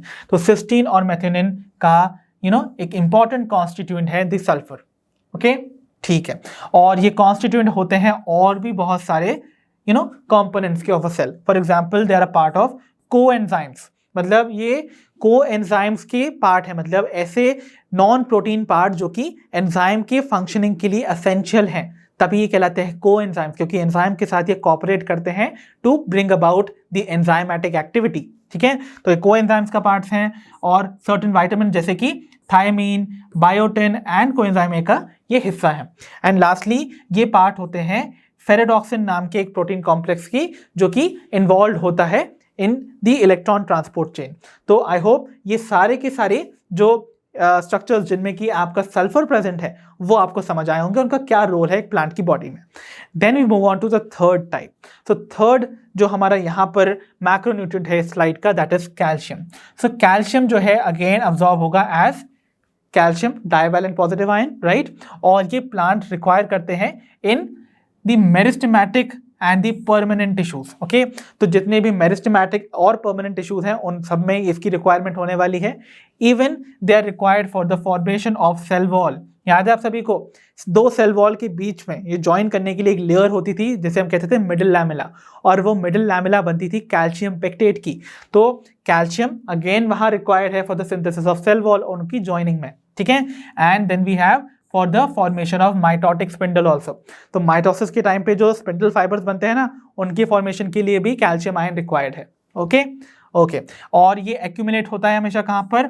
Older leaves में। ओके, तो ये ओल्डर लीव्स में आपको हमेशा इकट्ठा नजर आएगा एंड ये रेगुलेट करता है मेटाबॉलिक एक्टिविटीज और बहुत सारे एंजाइम को करता है एक्टिवेट। सो ये भी आपको याद रखना है, this is not that much important, और ये आपको एसेंशियली रिक्वायर्ड होता है for the growth of the root tip. So this is an important feature. तो रूट टिप की ग्रोथ के लिए कौन सा इनमें से जो एलिमेंट है वो एसेंशियल होगा? That is going to be calcium. So I hope the functioning and role of all the 6 macronutrients आप सभी को अच्छे से समझ आए होंगे। चलिए अब हम देखते हैं the role of several micronutrients जो कि आपको प्लांट्स में देखने को मिलेंगे। तो चलिए बच्चों, अब हम स्टडी करने जा रहे हैं the role of various micronutrients inside the plant body. तो we are beginning with the first micronutrient, that is iron. Okay, so iron के रोल को प्लांट के अंदर में समझने से पहले लेट अस अंडरस्टैंड कि वो किस फॉर्म में अब्सॉर्ब होता है by the plant body. So plants absorb करते हैं आयरन को in the form of ferric ions. Okay, तो याद रखिएगा +3 ऑक्सीडेशन स्टेट में आयरन अब्सॉर्ब होते हैं, नॉट +2 स्टेट में। तो इसका मतलब फेरिक स्टेट में वो अब्सॉर्ब होता है, नॉट फेरस फॉर्म। ओके, क्या रोल है इनका? तो ये पार्ट होते हैं सेवरल प्रोटीन्स के जो कि पार्टिसिपेट करते हैं in the electron transfer. Okay, तो ऐसे प्रोटीन के एग्जांपल कौन कौन से होंगे? There are going to be protein like ferredoxin and cytochromes. तो ये कुछ प्रोटीन कॉम्प्लेक्सेस हैं जो कि इलेक्ट्रॉन ट्रांसफर में हेल्प करते हैं during the electron transport chain. So electron transport chain में आपको पता होगा मेम्ब्रेन पे लगे प्रोटीन्स जो हैं उनसे इलेक्ट्रॉन ट्रांसपोर्ट होते हैं from one protein complex to another. So let's say ये एक प्रोटीन कॉम्प्लेक्स है और ये अनदर प्रोटीन कॉम्प्लेक्स है। ओके, सो इस कॉम्प्लेक्स से सपोज इस कॉम्प्लेक्स तक अगर आपको इलेक्ट्रॉन ट्रांसपोर्ट करना है तो ये जो फेरिक आयन है वो इलेक्ट्रॉन को कैरी करता है फ्रॉम दिस कॉम्प्लेक्स और उसको अब्सॉर्ब करने के बाद हो जाता है reduce, right, and then further उसको कैरी करके ले जाता है टू द सेकेंड कॉम्प्लेक्स जहां पर भी उसको इलेक्ट्रॉन को आगे पहुंचा देता है और वापस से ऑक्सीडाइज हो जाता है टू द फेरिक आयन। तो इस तरीके से ये बहुत सारी रिडॉक्स रिएक्शन में पार्टिसिपेट करते हैं जहां पर ये इलेक्ट्रॉन को एक कॉम्प्लेक्स सबस्ट्रेट से लेकर दूसरे तक पहुंचाते हैं और सेवरल टाइम से ऑक्सीडाइज और रिड्यूस होते रहते हैं। सो कौन से ऐसे प्रोटीन कॉम्प्लेक्सेस होंगे तो वो होंगे फेरेडॉक्सिन और साइटोक्रोम्स। ओके, और एक और सिग्निफिकेंट रोल आयरन का है is to activate an enzyme जिसका नाम है कैटलेज। सो कैटलेज नाम का एंजाइम मैंने आपको बहुत बार बताया हुआ है, ये इंपॉर्टेंट है क्योंकि ये पेरोक्साइड्स का ब्रेकडाउन करता है into the non toxic water and oxygen gas. तो हाइड्रोजन पेरोक्साइड को ब्रेक करने का काम कैटलेज एंजाइम का है और उसको एक्टिवेट कौन करता है? आयरन। ओके, एंड बहुत इंपॉर्टेंट चीज ये है, the last important role is going to be कि iron is essential for chlorophyll formation। मतलब क्लोरोफिल के फॉर्मेशन के लिए कौन सा एलिमेंट रिस्पॉन्सिबल है? That is a micronutrient iron. So याद रखिएगा, क्लोरोफिल का फॉर्मेशन कहा जाए या फिर क्लोरोफिल का बायोसिंथेसिस कहा जाए वो आयरन के थ्रू पॉसिबल होता है। So iron is very important for the formation of the chlorophyll molecule. Confuse मत होइएगा, आई एम सेइंग फॉर्मेशन के लिए iron is required, but component क्या है आपके क्लोरोफिल के मॉलिक्यूल का? That was magnesium. सो वो एक मैक्रोन्यूट्रिएंट था, ये एक माइक्रोन्यूट्रिएंट है, रिमेंबर? तो ये सिंथेसिस में हेल्पफुल है। Okay, so this was all about iron as a micronutrient. अब हम देखते हैं हमारा नेक्स्ट टाइप का माइक्रोन्यूट्रिएंट जो कि एसेंशियल है for the plant growth and development, that is manganese. Okay, so manganese का रोल समझने की कोशिश करते हैं। तो उससे पहले किस फॉर्म में ये अब्सॉर्ब होगा? It is going to be absorbed as manganous ion, so Mn dipositive ion. Okay, फिर ये एक्टिवेट करता है बहुत सारे एंजाइम को जो कि फोटोसिंथेसिस और रेस्पिरेशन जैसी प्रोसेसेस में इन्वॉल्व होते हैं। साथ ही साथ वो सारे के सारे एंजाइम जो कि नाइट्रोजन मेटाबॉलिज्म में आपको देखने को मिलेंगे। ओके, तो ये आपको याद रखना है। तो photosynthesis, respiration as well as nitrogen metabolism के अंदर इन्वॉल्व सेवरल एंजाइम्स को ये एक्टिवेट करता है ये आयन। ओके, एंड बहुत इंपॉर्टेंट जो चीफ नोन फंक्शन है of manganese inside the green plants is that it helps in the liberation और release of oxygen gas during photosynthesis. कैसे? By photolysis of water. So जो manganese है वो water का splitting cause करता है। तो फोटोलाइसिस का क्या मतलब हुआ? फोटो मीन्स होता है light and lysis means to break down. तो लाइट के प्रेजेंस में वाटर का ब्रेक डाउन करवाने का काम होता है एक तरह से ये आपके मैंगनीज का। तो मैंगनीज जो है वो बेसिकली एक कॉम्प्लेक्स, प्रोटीन कॉम्प्लेक्स जिसका नाम है वाटर स्प्लिटिंग कॉम्प्लेक्स या फिर ऑक्सीजन इवॉल्विंग कॉम्प्लेक्स, उसका पार्ट होता है और वो ब्रेक करता है वाटर को into hydrogen ion, electrons and oxygen gas. तो कुछ इस तरीके से फोटोलिसिस ऑफ वाटर होता है। तो आप देखोगे कैसे वाटर मॉलिक्यूल के ब्रेकडाउन से आपको इस तरीके से ऑक्सीजन गैस इवॉल्व होती हुई नजर आती है। तो इस एंटायर फोटोलिसिस ऑफ रिएक्शन, ये रिएक्शन जो है फोटोलिसिस ऑफ वाटर की, उसको कैरी आउट करने के लिए जो एलिमेंट रिस्पॉन्सिबल है that is going to be manganese. तो ये चीफ रोल है मैंगनीज का, बेस्ट नोन फंक्शन है inside the green plant that you should always remember. तो this is going to be an important point to remember for all of you. तो चलिए बच्चों, अब हम देखते हैं the role of our next micronutrient that is zinc.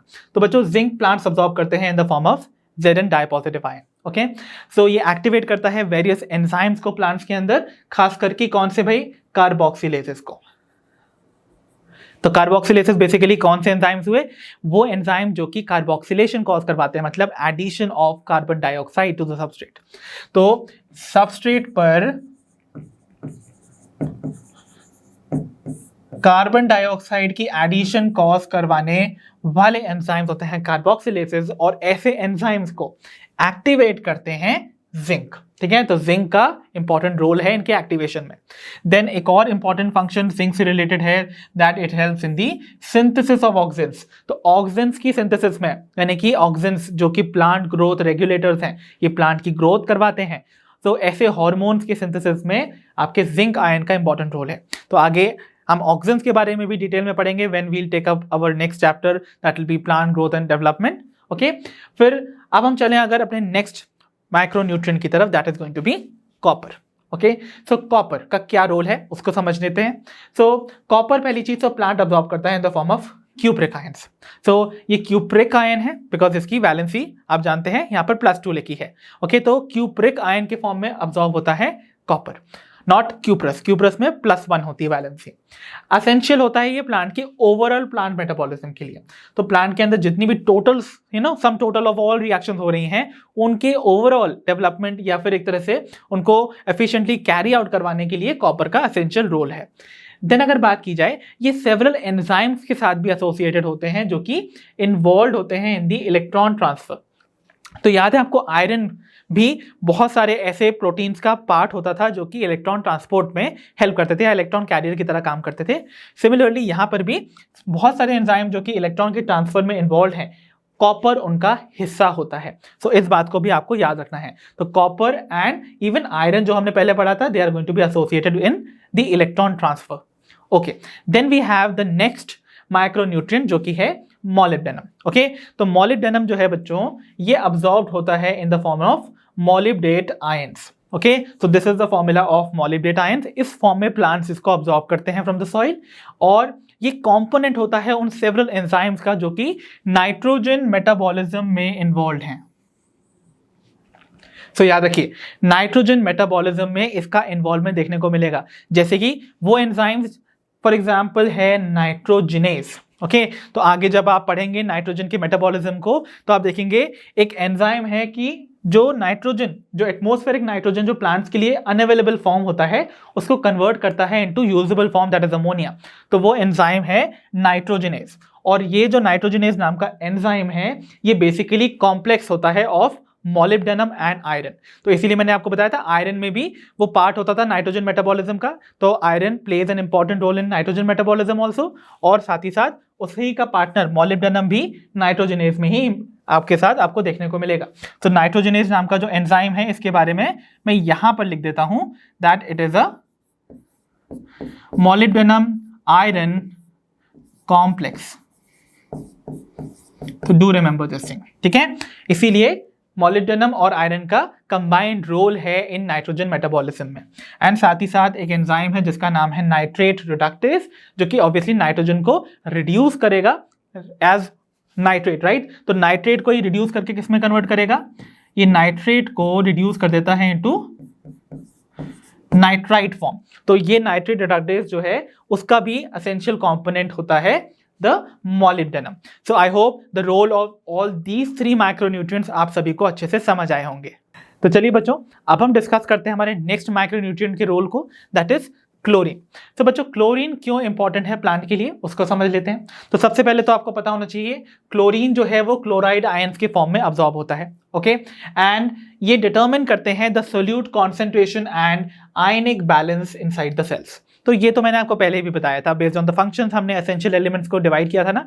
तो plants के अंदर ऑस्मोटिक कॉन्सेंट्रेशन, यानी कि सोल्यूट के कॉन्सेंट्रेशन को एक तरह से बैलेंस करता है, और सोल्यूट का कॉन्सेंट्रेशन क्योंकि ये खुद बढ़ाता है, तो इसका मतलब ये वहां पर प्लांट्स के अंदर वाटर को अंदर अब्सॉर्ब करने में भी हेल्प करता है बाय मेंटेनिंग द टर्जिडिटी। तो सोल्यूट का concentration as well as ions का, यानी कि पॉजिटिव और नेगेटिव कैटायंस और एनायंस के जो बैलेंस है उसको मेंटेन करता है inside the cell.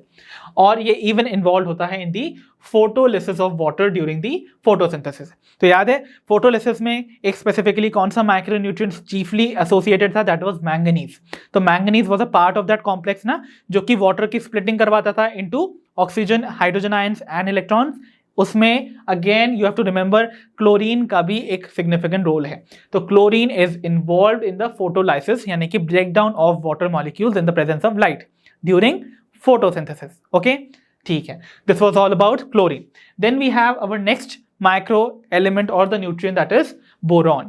So boron जो है बच्चों अब्सॉर्ब होते हैं in the form of borate ion, तो वो BO3 ट्राई नेगेटिव या फिर B4O7 डाई नेगेटिव फॉर्म में अब्जॉर्ब हो जाएंगे and they are required for various function. अब वो फंक्शंस आपको याद रखने हैं। सबसे पहले it is used to uptake and utilize calcium ion. So calcium ion के अपटेक करने में और उसको यूटिलाइज करने में बोरेट आयन का या फिर बोरॉन का बहुत सिग्निफिकेंट रोल है। Remember this thing. तो कैल्शियम मेटाबॉलिज्म में एक तरह से ये इन्वॉल्व है। देन अगर बात की जाए मेम्ब्रेन की प्रॉपर फंक्शनिंग के लिए, अगेन बोरॉन का सिग्निफिकेंट रोल है एंड बहुत ही important function, double star. Okay, I am putting here, ये आपको याद रखना है कि बोरॉन का बहुत सिग्निफिकेंट रोल है इन पोलन जर्मिनेशन। तो इसको मैं यहाँ पर ऐसे बॉक्स में भी कर देता हूँ, that you have to remember this thing. Pollen germination से रिलेटेड अगर किसी मिनरल न्यूट्रिएंट का आपको रोल पूछा जाए, you have to directly come to the conclusion कि वहां पर बोरॉन होगा। ओके, देन फिर अगर हमसे बोला जाए the fourth function that is going to be cell elongation and differentiation, यानी कि सेल को एलोंगेट करने में और उसको डिफरेंशिएट यानी कि मैच्योर करने में भी बोरॉन का रोल है। एंड लास्टली कार्बोहाइड्रेट के ट्रांसलोकेशन में, यानी कि जो कार्बोहाइड्रेट प्लांट सिंथेसाइज करता है उसको जब ट्रांसपोर्ट किया जाता है सुक्रोज के फॉर्म में, तो उस ट्रांसलोकेशन में भी अगेन बोरॉन का एक रोल आपको देखने को मिलता है। तो कितने सारे फंक्शंस हुए, कैल्शियम का अपटेक एंड यूटिलाइजेशन, पोलन का जर्मिनेशन, मेम्ब्रेन की फंक्शनिंग को मेंटेन करना, सेल के एलोंगेशन और उनके डिफरेंशिएशन को मेंटेन करना, कार्बोहाइड्रेट के ट्रांसलोकेशन को। So all these things are the functions of your boron. Okay, so do remember them, practice कीजिए, इनको याद करने की कोशिश कीजिए। Lastly we are with the last micronutrient that is going to be nickel. Okay, तो जो निकल है वो क्यों इंपॉर्टेंट है और वो कैसे अब्जॉर्ब होता है। तो निकल अब्जॉर्ब होता है इन द फॉर्म ऑफ निकल डाइपॉजिटिव आयंस। ओके, और ये इंपॉर्टेंट क्यों है, ये इंपॉर्टेंट इसलिए है because it activates enzymes like ureases and hydrogenases. तो यूरिएज जो है बेसिकली नाम ही बता रहा है कि ये यूरिया को ब्रेक करता है into carbon dioxide and ammonia gas. Okay, so urease urea को ब्रेक डाउन करता है, तो उसके एक्टिवेशन के लिए यू रिक्वायर निकल एंड साथ ही साथ हाइड्रोजनेसिस की। ओके, और ये इवन प्रोवाइड करता है रेजिस्टेंट टू डिजीजेस, मतलब ये प्लांट को रेजिस्टेंस प्रोवाइड करता है ताकि वो एक तरह से लड़ सके अगेंस्ट वेरियस डिजीजेस।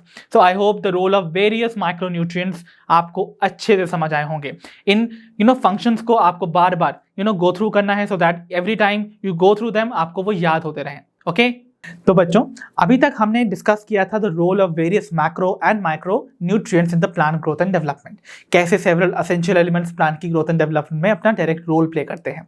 अब हम देखने वाले हैं कि मान लीजिए कोई स्पेसिफिक एलिमेंट प्लांट की बॉडी से रिमूव कर दिया जाए तो वो किस तरीके से प्लांट के अंदर चेंजेस लाता है। तो इस टॉपिक को समझने के लिए we will move on to our next topic that is deficiency symptoms of the essential elements.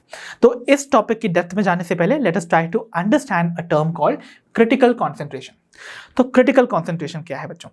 Critical concentration किसी भी मिनरल की कॉन्सेंट्रेशन या अमाउंट है जिससे कम अगर कोई मिनरल न्यूट्रिएंट किसी प्लांट बॉडी के अंदर प्रेजेंट होगा तो कहा जाएगा कि प्लांट की ग्रोथ एंड डेवलपमेंट रुक जाती है या रिटार्ड हो जाती है। So it is that minimum quantity और the concentration of mineral below which the growth and development of a plant gets retarded. तो इतनी वैल्यू तो होनी ही चाहिए मिनरल की ताकि प्लांट नॉर्मली फंक्शन कर सके, ग्रो कर सके, डेवलप कर सके। अगर किसी भी मिनरल की वैल्यू इस क्रिटिकल कॉन्सेंट्रेशन की वैल्यू से कम चली जाती है तो we say that specific mineral जो है वो प्लांट के अंदर डेफिशिएंट है। ठीक है, ओके। और अगर किसी मिनरल की आपको डेफिशिएंसी देखने को मिलती है, मतलब कोई भी मिनरल अगर प्लांट के अंदर डेफिशिएंट है तो प्लांट की बॉडी कुछ आपको मॉर्फोलॉजिकल चेंजेस शो करती है। तो प्लांट की बॉडी पे एक्सटर्नली आप देखेंगे बहुत सारे आपको चेंजेस अपीयर होते हुए नजर आते हैं। वो मॉर्फोलॉजिकल चेंजेस कहलाते हैं दी डेफिशिएंसी सिम्टम्स और the hunger signs. Okay, because the plants are hungry for those minerals, right? तो इनको हंगर साइंस भी कहते हैं। ओके, तो बहुत सारे चेंजेस आपको देखने को मिलेंगे due to the deficiency of mineral nutrients. तो बच्चों प्लांट्स में होने वाली डेफिशिएंसी सिम्टम से रिलेटेड मैं आपको यहाँ पर कुछ इंपॉर्टेंट इंफॉर्मेशन कन्वे करने जा रहा हूँ। So pay attention. So you have to remember very specifically कि वो एलिमेंट्स जो कि प्लांट के अंदर एक्टिवली मोबाइल हैं, मतलब बहुत ही मोबाइल मीन्स ईजिली मूव कर सकते हैं, ऐसे एलिमेंट्स की अगर डेफिशिएंसी प्लांट्स के अंदर होती है तो उनके सबसे पहले सिम्टम्स आपको ओल्ड टिश्यूज में देखने को मिलते हैं, जैसे कि एक सेनेसिंग लीफ में। सेनेसिंग लीफ मतलब एजिंग लीफ में, मतलब ओल्ड लीफ में, जो कि यूजुअली प्लांट के बेसल पार्ट में देखने को मिलेंगी, राइट। सो कौन कौन से हैं वो एक्टिवली मोबाइल एलिमेंट्स? तो वो एक्टिवली मोबाइल एलिमेंट्स हैं आपके NPK एंड मैग्नीशियम, यानी कि nitrogen, phosphorus, potassium and magnesium, these are actively mobile elements. और अगर ऐसे प्लांट के अंदर इन एलिमेंट्स की डेफिशिएंसी हो जाए तो सिम्टम सबसे पहले ओल्ड टिश्यूज में देखने को मिलते हैं। तो देखिए, अगर मैं आपको यहाँ पर रिप्रेजेंट करूँ तो ये जो ओल्डर लीफ टिश्यू है उसमें देखिए nitrogen, phosphorus, potassium, magnesium abundant amount में है। तो मान लीजिए एक प्लांट है स्ट्रेस कंडीशन में जहां पर मिनरल की डेफिशिएंसी है, तो प्लांट के पास मिनरल की अगर सपोज डेफिशिएंसी है तो सिंस ये वाले जो एलिमेंट्स थे ये एक्टिवली मोबाइल थे, ये प्लांट के अंदर इजीली मूव करते हैं, तो ओल्ड टिश्यूज क्या करते हैं, अपने पास से इन न्यूट्रिएंट्स को उन यंग डेवलपिंग लीव्स या पार्ट्स तक पहुंचाएंगे जहां पर उनको रिक्वायरमेंट है, इजंट इट। तो इसका मतलब ऐसे एलिमेंट्स प्रोवाइड किए जा रहे हैं, मतलब मिनरल डेफिशिएंसी की कंडीशन में भी इन यंग टिश्यूज के पास इन न्यूट्रिएंट्स की सप्लाई है। और सप्लाई कहां से आ रही है? From the older tissues. ये ओल्ड टिश्यूज अपने न्यूट्रिएंट्स इनको भेज रहे हैं यंग टिश्यूज के पास। ओके, तो इसका मतलब डेफिशिएंसी, सबसे पहले कमी कहां देखने को मिलेगी इन एलिमेंट्स की? उनके सिम्टम्स डेफिनेटली ओल्ड टिश्यूज में देखने को मिलेंगे ना, क्योंकि उन्होंने अपना न्यूट्रिएंट यंग टिश्यू को डेवलप करने के लिए प्रोवाइड कर दिया, क्योंकि वो जो न्यूट्रिएंट सप्लाई कर रहे हैं वो इजीली मोबाइल थे, ओके, इजीली सप्लाई किए जा सकते थे। इसीलिए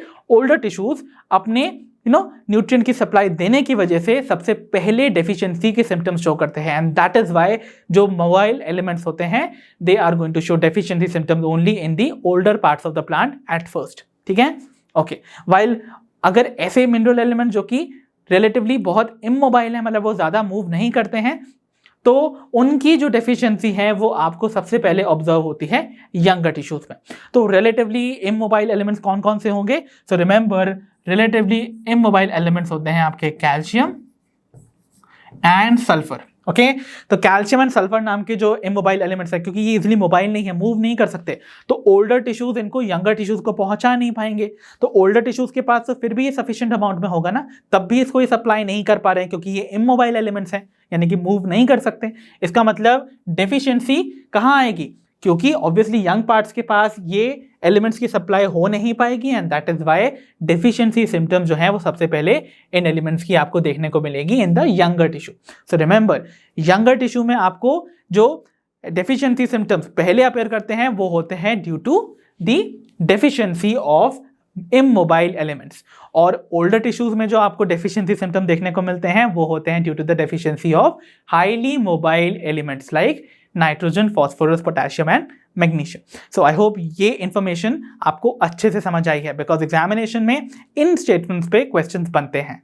तो बच्चों, अब हम डिस्कस करने जा रहे हैं वो सिम्टम्स जो कि आपको एक प्लांट की बॉडी में देखने को मिलते हैं due to the deficiency of the essential elements, ठीक है। चलिए, सबसे पहले we are beginning with the first symptom called chlorosis, okay. तो क्लोरोसिस क्या है भाई? Chlorosis is basically the loss of chlorophyll, okay, from the plant. तो क्लोरोफिल आप जानते हैं ना, ग्रीन पिगमेंट जो प्लांट को ग्रीन कलर देती है। अगर यही पिगमेंट ही लॉस्ट हो जाएगी तो प्लांट की जो लीव्स होंगी वो कैसी नजर आएंगी? Yellow, isn't it? Something like these. तो ये जो येलो लीव्स हैं ये क्यों अकर कर रही है भाई?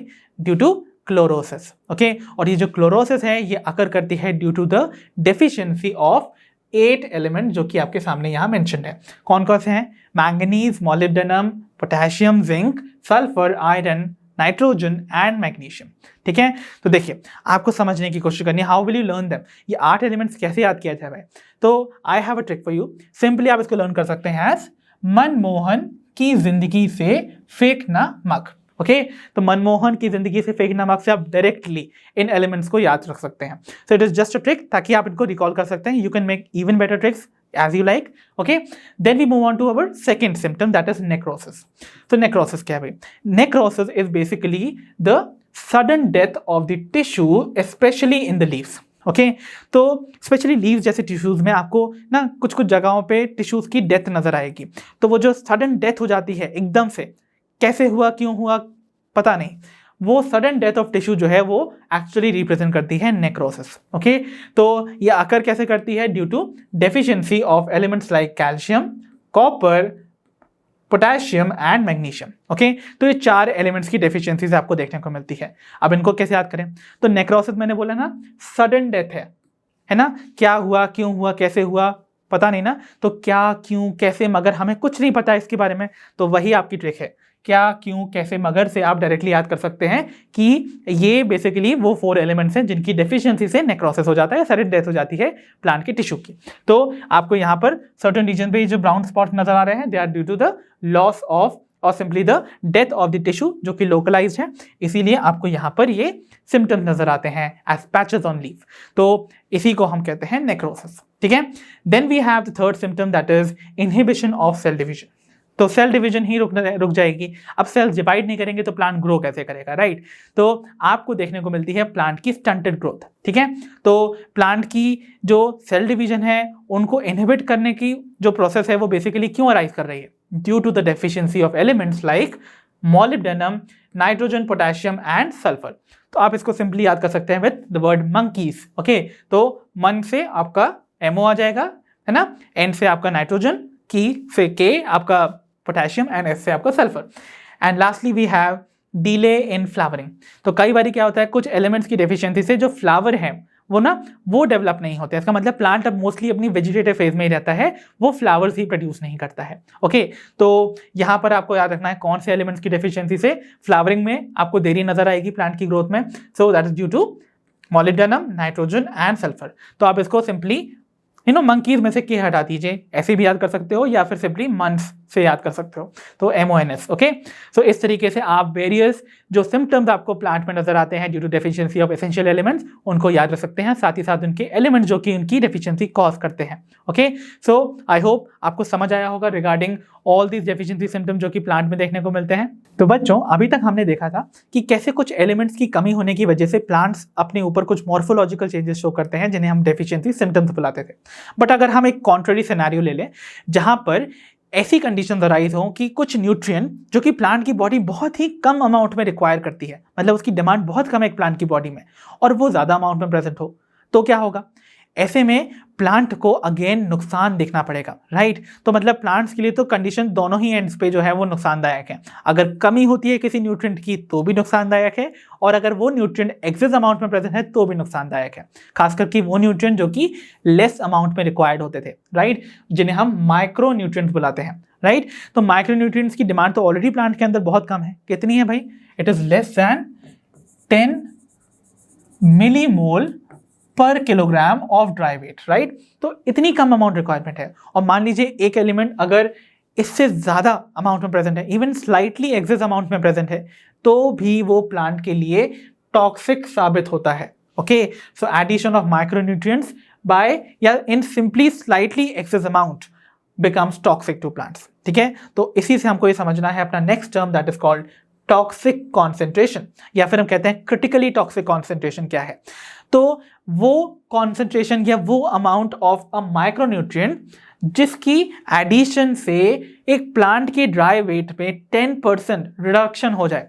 ओके, मतलब एक मिनरल या माइक्रोन्यूट्रिएंट की प्रेजेंस का वो कॉन्सेंट्रेशन जो कि किसी भी प्लांट के ड्राई वेट को 10% से रिड्यूस कर दे, वो कहलाती है toxic concentration. Okay, so you have to remember concentration of a nutrient, खासकर की micronutrient that causes 10% reduction in the plant's dry weight would be called the toxic concentration.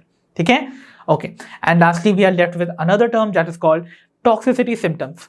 तो toxicity symptoms मैंने बोला था प्लांट्स के अंदर अगर आपको किसी न्यूट्रिएंट की डेफिशिएंसी देखने को मिलती थी तो आपको देखने को मिलते थे डेफिशिएंसी सिम्टम्स, और अगर प्लांट में किसी न्यूट्रिएंट की आपको टॉक्सिसिटी देखने को मिल रही है, यानी कि एक्सेस अमाउंट देखने को मिल रही है, तो उससे भी प्लांट की ओवरऑल अपीयरेंस में कुछ मॉर्फोलॉजिकल चेंजेस अपीयर होते हैं जिन्हें हम बुलाते हैं टॉक्सिसिटी सिम्टम्स। तो these are those morphological changes that arise due to toxic concentration of micronutrients. तो माइक्रोन्यूट्रिएंट्स की ओवर एक्सेस अमाउंट होने की वजह से प्लांट्स की बॉडी पर जो आपको मॉर्फोलॉजिकल चेंजेस अपीयर होते हुए नजर आते हैं, they are called as the toxic symptom और सिंपली टॉक्सिसिटी सिम्टम्स। तो बच्चों, अब मैं आपको टॉक्सिसिटी ऑफ माइक्रोन्यूट्रिएंट से रिलेटेड एक इंपॉर्टेंट इंफॉर्मेशन यहाँ कन्वे करने जा रहा हूँ। तो बच्चों, अक्सर ऐसा देखा गया है कि एक एलिमेंट की टॉक्सिसिटी होना बाकी एलिमेंट्स की डेफिशिएंसी कॉज कर सकता है प्लांट के अंदर। मतलब एक एलिमेंट सपोज अगर ज्यादा अमाउंट में प्रेजेंट हो तो वो बाकी एलिमेंट्स की डेफिशिएंसी को अराइज कर सकता है। कैसे? एग्जाम्पल के तौर पे let us see the toxicity caused by manganese. तो मैंगनीज जो कि क्या है, एक माइक्रोन्यूट्रिएंट है। अब ये जो माइक्रोन्यूट्रिएंट है अगर ये ज्यादा अमाउंट में प्रेजेंट हो जाए प्लांट के अंदर तो ये डेफिशिएंसी कॉज कराता है of important elements like calcium, magnesium and iron. Okay, तो कैसे भाई, कैसे मैंगनीज की ओवर एक्सेस अमाउंट जो है वो इन तीन एलिमेंट्स की डेफिशिएंसी कॉज कर सकती है, आइए समझते हैं। तो मैंगनीज की टॉक्सिसिटी सबसे पहले तो मैग्नीशियम और आयरन के अब्जॉर्प्शन को ही रिड्यूस करा देती है बाय द प्लांट। तो प्लांट जो है वो इन दो पर्टिकुलर एलिमेंट्स को अब्सॉर्ब करना ही रिड्यूस कर देता है। ओके, देन अगर बात की जाए सेकेंड इफेक्ट की तो मैंगनीज प्रिवेंट करता है the binding of magnesium with several enzymes.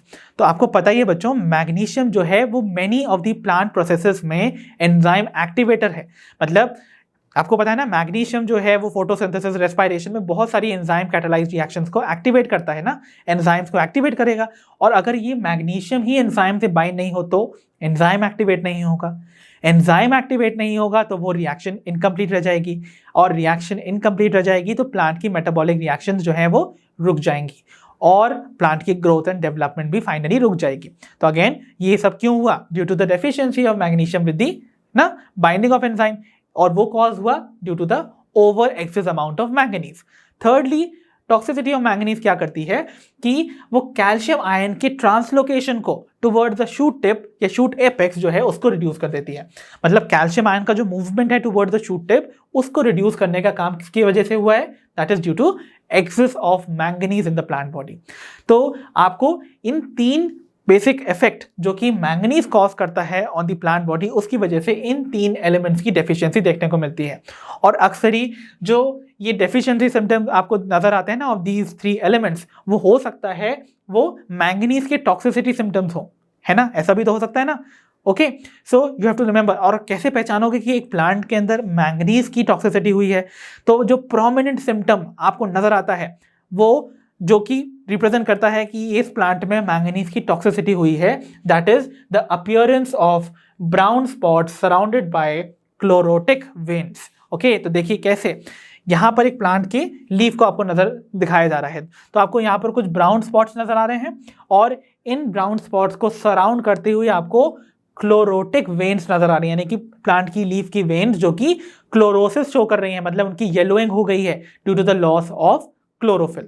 So I hope all these concepts regarding the toxicity of micronutrients is very clear to all of you. तो बच्चों अब हम बढ़ते हैं हमारे नेक्स्ट टॉपिक पर, that is mechanism of mineral absorption in plants. तो बच्चों यहाँ पर इस टॉपिक को हम बहुत शॉर्टली कवर करेंगे बिकॉज इसकी डिटेल्स हमने अपने चैप्टर ट्रांसपोर्ट इन प्लांट्स में ऑलरेडी कवर की हुई हैं, राइट। सो अब हम अगर देखते हैं मिनरल अब्जॉर्प्शन की प्रोसेस को, तो प्लांट्स के अंदर जो मिनरल्स हैं वो वाटर के साथ ही आते हैं, right.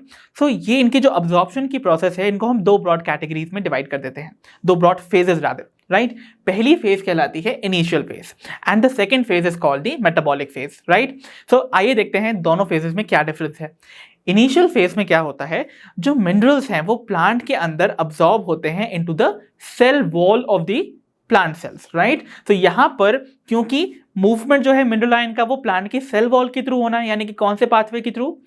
Apoplast pathway. I hope now you all remember apoplast pathway क्या है। एक ऐसा पाथवे जहां पर वाटर और मिनरल्स सेल के साइटोप्लाज्म को क्रॉस नहीं करते हैं बल्कि उनकी सेल वॉल की स्पेस और साथ ही साथ जो उनकी इंटरसेल्यूलर स्पेसेस हैं उनके थ्रू मूव करते हैं। सो इस पाथवे में कोई ज्यादा बैरियर्स तो देखने को मिलते नहीं है, इसीलिए ये जो पाथवे है of movement of mineral ions would be a rapid pathway, इसीलिए यहां पर बहुत स्पीड से मिनरल आयंस मूव करते हैं। So this is a phase of rapid uptake of minerals from the soil into the apoplast और the cell wall of the root cells, ठीक है। क्योंकि आपको पता है कि प्लांट के कौन से पार्ट के सेल्स यूजुअली सॉइल के कांटेक्ट में होंगे जहां पर मिनरल्स प्रेजेंट थे, ऑब्वियसली रूट। तो रूट के जो सेल्स हैं वो डायरेक्टली कांटेक्ट में है, इसीलिए वो डायरेक्टली सॉइल से वाटर के साथ मिनरल्स को अंदर लेते हैं इनटू द एपोप्लास्ट। ओके, और ये जो स्टेज है this is going to be the stage of rapid uptake. यहां पर स्पीडली मिनरल आयंस अंदर लिए जाते हैं और ये जो प्रोसेस है इसमें कोई एनर्जी एक्सपेंडिचर है नहीं बिकॉज मैंने आपको बताया इस पाथवे में आपको कोई बैरियर देखने को मिलेगा नहीं जिसको कि ओवरकम करने के लिए आपको एनर्जी स्पेंड करनी पड़े, इसीलिए ये पाथवे जो है this is a passive process. Okay, चलिए देखते हैं अपनी सेकेंड फेज। सेकेंड फेज में हमसे बोला जा रहा है ये जो फेज होगा, इस फेज ऑफ मिनरल अब्जॉर्प्शन को हम कहते हैं द स्लो फेज, बिकॉज यहां पर जो मिनरल आयंस आपके सेल वॉल में प्रेजेंट थे ना या एपोप्लास्ट में प्रेजेंट थे, अब वो एंटर करेंगे इनटू द सेल साइटोप्लाज्म। तो सेल के साइटोप्लाज्म में जो एंट्री होगी that is going to be the phase of metabolic phase, right. और यहां पर सिंस साइटोप्लाज्म में आपको पता ही है जो बैरियर्स आपको ज्यादातर देखने को मिलेंगे जिनको ओवरकम करने के लिए यू रिक्वायर एनर्जी, इसीलिए this is going to be an active process, right. तो मैं आपको रफली यहां पर अगर रिप्रेजेंट करूं, सो अगर this is suppose a root cell, okay, and ये है सॉइल की कंडीशन, तो सॉइल से आयंस की इनवर्ड मूवमेंट को inside the apoplast would be called the initial phase, right. और इस एपोप्लास्ट से फर्दर आयन का movement into the cytoplasm would be the phase of metabolic phase, right. Okay, so I hope ये दोनों phases जिनमें की mineral absorption होता है वो आपको समझ आई होंगी, ठीक है। अब हम कुछ टर्म्स समझ लेते हैं। सो मूवमेंट जो मिनरल आयन का होता है इनसाइड द प्लांट बॉडी, सो उसको हम एक टर्म देते हैं दैट इज कॉल्ड फ्लक्स, ठीक है। तो फ्लक्स का क्या मतलब हुआ, सिंपली आयंस का प्लांट की बॉडी के अंदर जो मूवमेंट होता है उसे हम बुलाते हैं फ्लक्स। और अगर ये मूवमेंट में आपको आयंस का मूवमेंट सेल के अंदर देखने को मिले, मतलब देखिए अगर आयंस सेल के अंदर एंटर करते हैं तो इस आयन के जो मूवमेंट को हम टर्म देंगे that would be called influx, because cell अंदर ले रहा है मिनरल आयंस को। और अगर वही आयन सेल के बाहर जा रहे हैं, so this is going to be called as efflux. So influx would be the inward movement and efflux would be the outward movement. So I hope all these things regarding the absorption of mineral ions from the soil is clear. तो बच्चों अब हम finally discuss करने जा रहे हैं हमारे आज के सेशन के लास्ट टॉपिक को, that is soil as a mineral reservoir, ठीक है बच्चों। सो एंटायर चैप्टर में मैंने आपको बताया कि कैसे सॉइल जो है वो एक ऐसा रिजर्वोयर है जिसमें कि वो सारे न्यूट्रिएंट्स अवेलेबल हैं जो कि प्लांट की ग्रोथ एंड डेवलपमेंट के लिए रिस्पॉन्सिबल होते हैं, राइट। बट सवाल ये होता है कि आखिरकार ये जो मिनरल्स हैं वो सॉइल के अंदर आते कहाँ से हैं। सो इनका जो सोर्स है वो है the weathering of rocks, right. तो जो रॉक्स होते हैं ना बच्चों, रॉक्स बेसिकली रिप्रेजेंट करते हैं मिनरल्स के क्रिस्टलाइज्ड फॉर्म को। सो जब ये रॉक्स का ब्रेकडाउन होता है due to various physical, chemical and biological forces, तब फॉर्मेशन होता है ऑफ सॉइल। और सॉइल में ये सारे के सारे न्यूट्रिएंट जो हैं वो अवेलेबल फॉर्म में आपको देखने को नजर आएंगे, राइट। तो अब इस सॉइल के अंदर ये जो मिनरल आयंस हैं वो फ्री फॉर्म में अवेलेबल है। तो ऑब्वियसली सॉइल में रहने वाले ऑर्गेनिज्म उनको यूटिलाइज करना चाहेंगे। तो सॉइल में आप जानते हैं प्लांट्स तो ग्रो करते ही हैं, साथ ही साथ सॉइल में प्रेजेंट होते हैं कुछ माइक्रो ऑर्गेनिजम्स जिन्हें हम सॉइल माइक्रोब्स कहते हैं। सो ऑब्वियसली जब दो डिफरेंट ऑर्गेनिज्म एक ही लिमिटेड सोर्स के या रिसोर्स के ऊपर डिपेंडेंट है तो उनके बीच में कंपटीशन तो देखने को मिलेगा ही ना। इसीलिए जो सॉइल माइक्रो ऑर्गेनिजम्स होते हैं वो प्लांट के साथ कंपीट करते हैं to take up the minerals, right. Okay, and इसीलिए जो प्लांट्स के पास सप्लाई होती है न्यूट्रिएंट्स की वो लिमिटेड हो जाती है, क्योंकि कंपटीशन कहाँ से आ रहा है, फ्रॉम द माइक्रो ऑर्गेनिज्म जो कि सॉइल के अंदर ऑलरेडी प्रेजेंट है। So that is why the supply of minerals to the plants becomes insufficient at times. और उस अगर आपने इनसफिशिएंसी को एक तरह से केटर नहीं किया, उसको वापस सप्लाई नहीं किया मिनरल्स को, तो क्या होगा, प्लांट्स की ग्रोथ एंड डेवलपमेंट हैपन होगी। तो इसीलिए आपको सप्लाई करने होते हैं यही न्यूट्रिएंट्स को in the form of inorganic fertilisers, ठीक है। इसीलिए एग्रीकल्चरल फील्ड्स में फर्टिलाइजर्स ऐड किए जाते हैं, बिकॉज ऑब्वियसली यहाँ पर जो मिनरल की इनसफिशिएंसी हुई ना वो आपको both natural and agricultural system में देखने को मिल सकती है। बट सिंस एग्रीकल्चरल सिस्टम जो होता है वो ह्यूमन की ऑब्जर्वेशन के अंदर होता है, इसीलिए हम उनको देख सकते हैं and we can directly cater those problems by supplying fertilizers to the field. So fertilizers add किए जाते हैं to fulfill the nutritional requirement of the plant.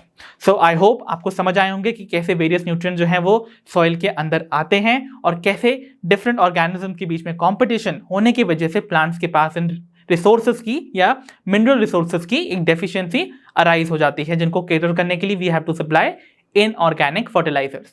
सो बच्चों, आई होप आज के सेशन में जितने भी टॉपिक्स मैंने from this chapter mineral nutrition से कवर किए हैं वो आपको अच्छे से समझ आए होंगे। सो अब हम मिलेंगे अपने नेक्स्ट सेशन में, जहां पर हम remaining topics of the chapter को करेंगे कवर और साथ ही साथ करेंगे इस चैप्टर को finish. So until then, do take care of yourself, पढ़ते रहिए और जैसा कि आप सभी जानते हैं, लर्न फ्री है पर बेस्ट है।